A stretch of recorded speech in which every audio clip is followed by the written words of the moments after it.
K15!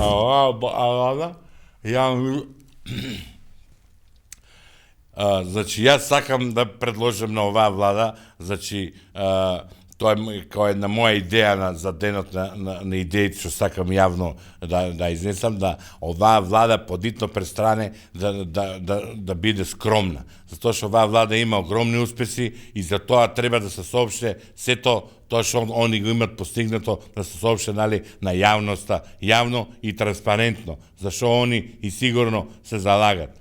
Имено, за што се работи?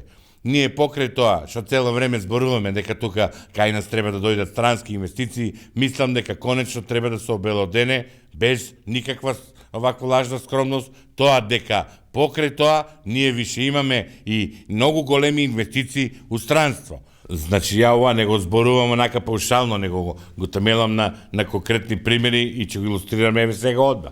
Ние, како држава, значи, че инвестираме, че имаме многу сериозна инвестиција од едно 50 милиона, а може би и до 780 да допрат, сето зависи од тоа како ќе се пресметат судските такси и благодарение на примерот со преку ОКТА, ние во Хеленик Петролеум че инвестираме, значи, некоја сума од некои 80 милиона евра, што уопште не е за подценување. Втор пример, за кој што сум 100% сигурен и кој што е една прекрасна инвестиција, исто наша инвестиција у странство, е примерот со ТЕЦ Неготино. Ако таа канадско-бугарска фирма благовремено нас не даде на суд, значи ние за кратко време че имаме можност да инвестираме до 13,5 милиони, а ако малку само одолжиме тие 13,5 милиони, може да станат и 20 милиони евра, значи да инвестираме у таа канадско-бугарска фирма. И тоа не се работи што треба да се криет, нали, од јавноста, тоа треба да се соопште